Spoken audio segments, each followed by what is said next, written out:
রোববার মানেই হাজারো কাজ। প্রতিদিন যতই কাজ সামলাই না কেন, রবিবার হলেই অনেক কাজ এসে জমা পড়ে আর সারাদিনটাই কেটে যায় রান্নাঘরে। নমস্কার বন্ধুরা, কেমন আছেন আপনারা? আমার নতুন আরেকটি ব্লগে আপনাদের সকলকে জানাই মন থেকে অনেক অনেক স্বাগত। এক কাপ চায়ের সাথে শুরু করলাম আজকের ব্লগটি। আশা করি আপনাদের খুব ভালো লাগবে। প্রতিদিনই আমরা যদিও সমস্ত ঘরের কাজকর্ম সবই করে থাকি প্রত্যেকটা গৃহিণী, তবুও যেন রোববার হলে মনে হয় কোথা থেকে অনেক কাজকর্ম এসে জমা হয়ে গেছে। আর রোববার মানেই তো মাছ মাংসের ভরপুর বাজার।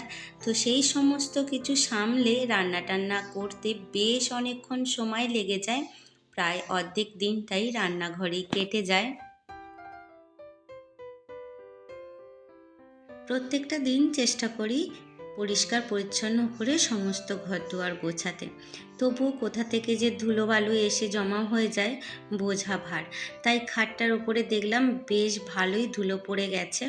আসলে এখন মাঠে যেহেতু চারিদিকে ট্রাক্টরে চাষ দেওয়া হচ্ছে, সেই কারণে ধুলো প্রচণ্ড পরিমাণে ওড়ে।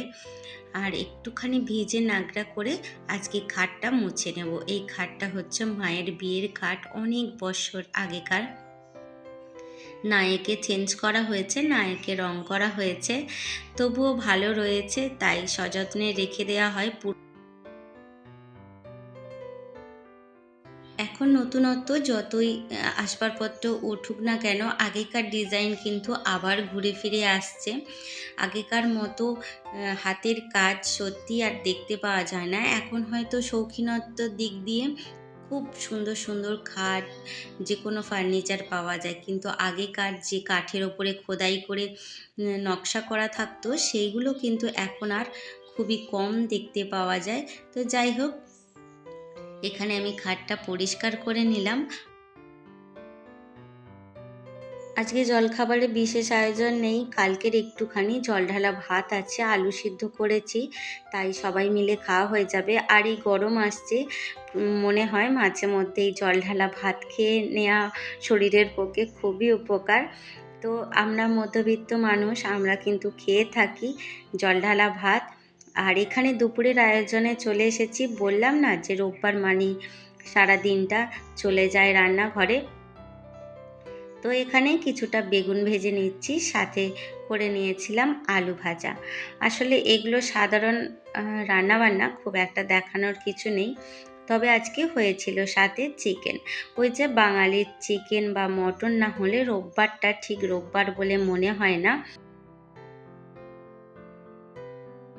তাই আজকে একটুখানি চিকেন বানিয়ে নিচ্ছি, আর কিছু সেইভাবে আয়োজন নেই যদিও।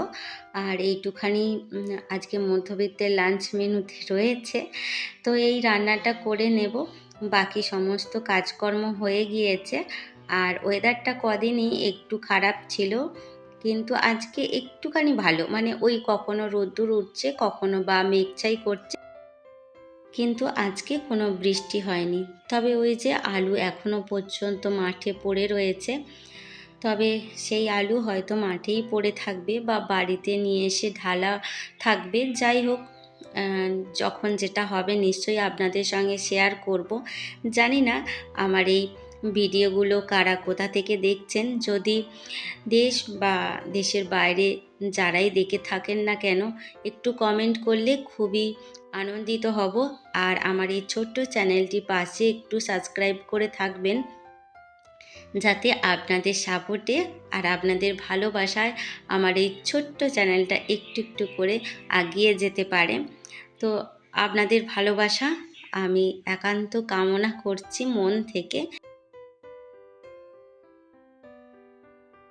আর এই দেখুন, আপনাদের সঙ্গে কথা বলতে বলতে আজকে কিন্তু আমার এই চিকেনের ঝোলটা হয়ে গেছে, মানে ঝোলটা দিয়ে দিয়েছি।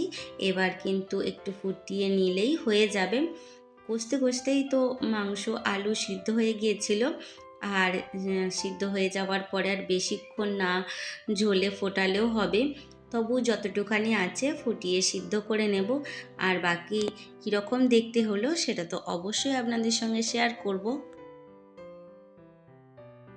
এই যে আমার চিকেন রান্নাটা এখানে কমপ্লিট হয়ে গেছে। আজকে কালারটা কিন্তু ভালোই এসেছে। আপনারাই দেখে বলুন তো কেমন রান্নাটা করেছি, ভালো হয়েছে নাকি কি জানি।